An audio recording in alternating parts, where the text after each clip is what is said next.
Before we get started, ladies and gentlemen, I just want to tell you about one of my favorite podcasts on WDET. It's called The Beginning of the End, and it's hosted by Alex Trajano. And The Beginning of the End is a show about when, how, and why things end. From the end of living in the closet to stealing a plane to get your entire family out of Vietnam. Whoa.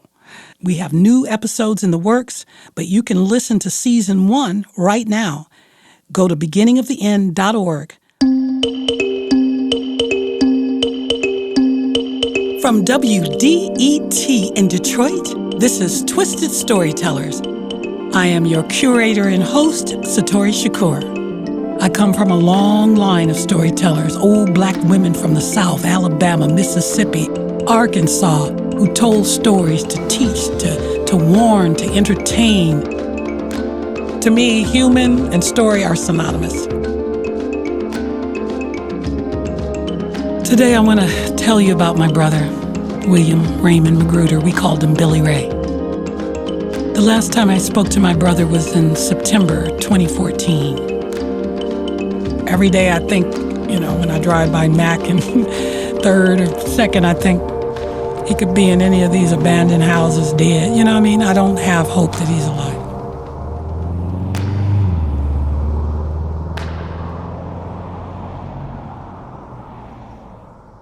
Well, my brother is 13 months older than me. And my mother, a single mother, couldn't afford to keep 2 babies. So my brother went to live with my crazy religious fanatic uncle on the other side of town.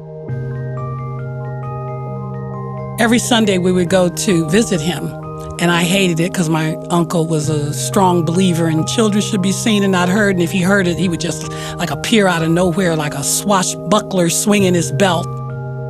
Oh, he'd used the belt like 12 years a slave.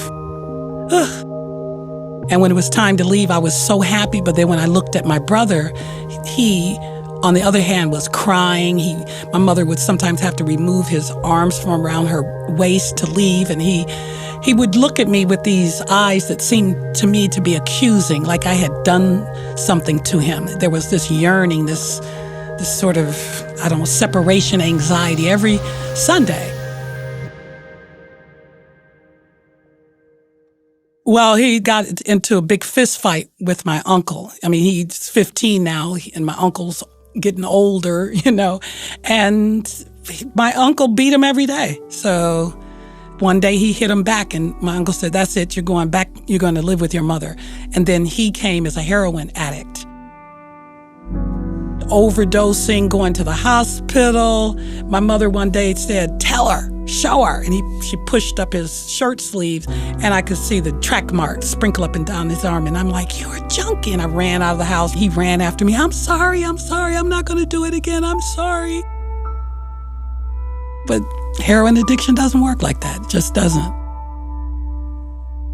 He was like the evil twin. I was the good, he was the evil, and every bad thing he did, I wanted to do something extra good to compensate because I could see the anguish. I was taller than him. He was shorter, so that was reason to terrorize me. You're younger and taller, and you get all the good grades, and it's like I was his personal target, and I hated it. So I would pour my rage into the violin. I would just stand at the top of the stairs in the stairwell and just saw my violin in half. I went to college. Billy Ray went to prison. I moved to New York, sang with Parliament Funkadelic, singing in front of hundreds of thousands of people. I couldn't fully enjoy it. I didn't feel worthy. And while Billy Ray was getting clean in solitary confinement, I was getting high in 5-star hotel rooms for superstars. I was addicted to freebase and coke, but I couldn't see it because my addiction didn't look like Billy Ray's. His looked like nodding, slobbering, lurking in alleyways and holding people up at gunpoint. Mine looked like riding in limos to award shows, being chased and signing autographs. And while he was getting his life together in prison, I was falling apart on the road. He came out just in time to steal money from our father's bank account before he died. Then Billy Ray went back in a year later. Armed robbery, 20 years. I felt safe when he was locked up. He missed weddings, births, deaths, and divorces. I would have liked to have forgotten him, but my mother would call. Billy Ray asked about you. Why won't you accept his calls? Billy Ray speaks so highly of you. Billy Ray who? I was a block of ice. I had killed him off in my mind. 10 years go by. He gets out of jail in 2004. My mother died a year later, and after that, I didn't see him anymore. Then a few months after, my sister sent me a text with his picture. He looked really bad, like he was going to die. It scared me. So I asked for his number, but I didn't call him right away. I didn't know what to say. What do you say? I just wanted to say hi before you die. So I waited. It was the first Sunday in Lent, and I sing in a Presbyterian choir. And the pastor starts her sermon. The sermon is about temptation and how if we are weak and unable to resist, then we have to repent and be forgiven to get back into God's good graces. And somewhere in the middle of the sermon, I start to cry uncontrollably. I can't stop myself, and I don't want to. I figure if I can't cry in church, where can I cry?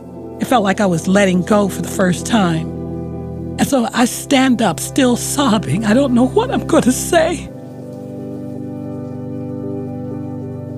And I hear myself say, I'm grateful for every temptation that has ever come into my life. I recognize temptation as God coming to me with an invitation to know myself better and deeper. And if I fall down, make a wrong choice, just lift me up, because I recognize temptation as God coming to me to know myself better and deeper. And when I sat down, the air didn't move.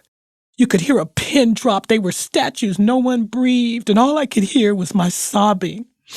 And after church, I'm still crying. I wanted one of those big black women with huge breasts from my childhood to wrap her arms around me and let me cry as long as it took to empty my tears.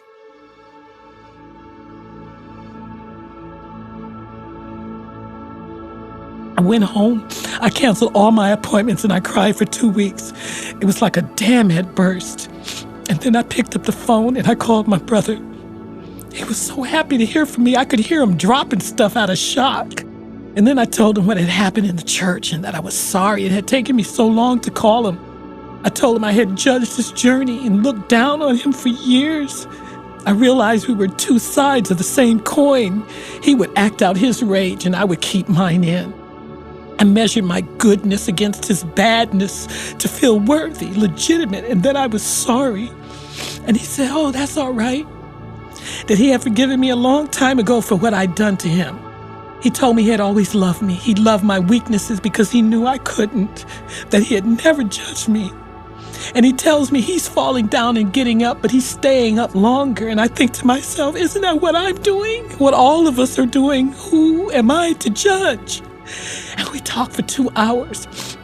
And my brother has become like my intellectual sage, this compassionate, wise person. And I have never been listened to the way he listened to me. He got me like a Xerox copy. And that phone call with him was the first time I felt 100% legitimate.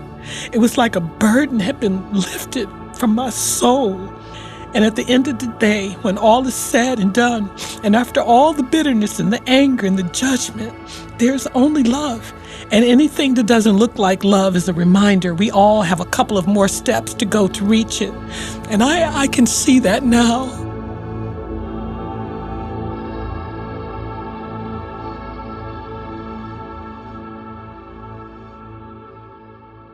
After that amazing phone conversation with my brother, which connected us once again, and he became my brother, a sage, a wise person, I invited him to tell a story at the Secret Society of Twisted Storytellers.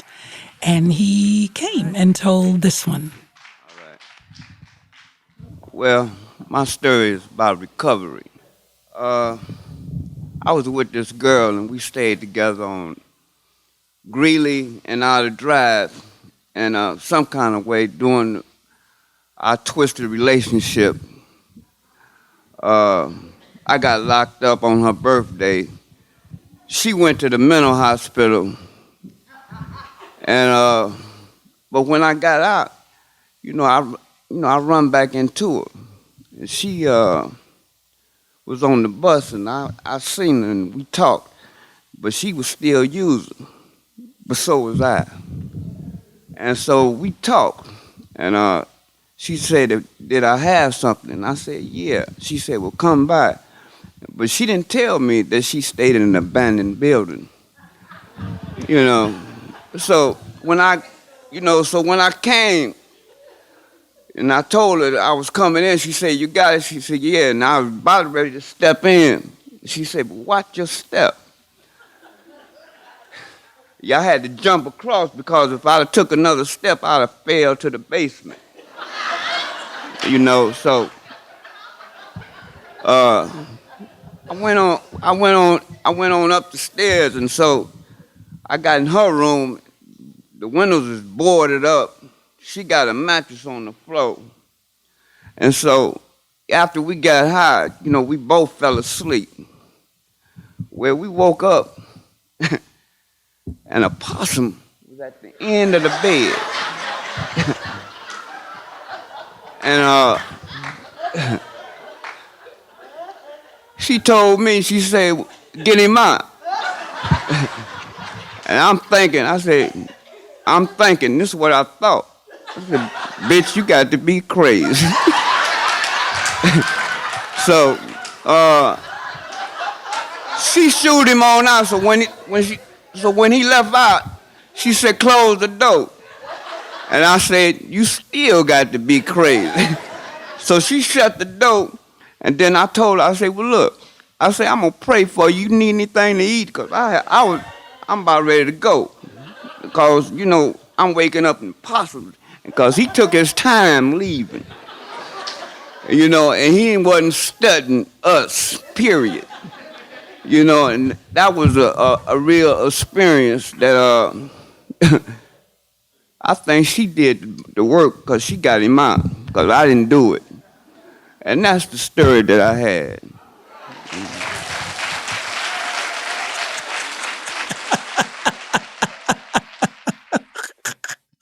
This is his life. And I'm like, I couldn't live that. But he's my brother. I love him. I'm not judging him. That's his life. That's his choice. And God got it. But we haven't talked to him since September 2014. And we have, gone to the Missing Persons Day and put his name in the system. But we have not laid eyes on him or heard from him. So,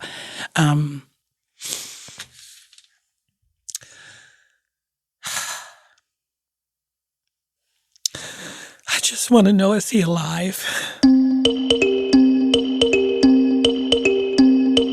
That was a hard story. So thanks so much for listening to Twisted Storytellers, a production of WDET, produced by Zach Rosen, sound design and mixed by Sam Bobian, executive producer Alex Trajano.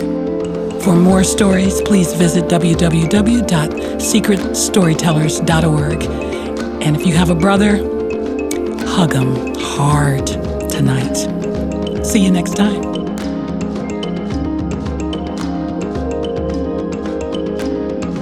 I used to hate asking for money, ladies and gentlemen, but now I love it. We do people right. And I encourage you to send your money over to WDET and get a bang for your buck, because we're bringing you. We're bringing you human wisdom. And we're looking for you to dig in your pockets and bring out a couple of dollars, $10, $50, whatever you can do. To support our show, go to WDET.org. Thank you for your help. We are grateful.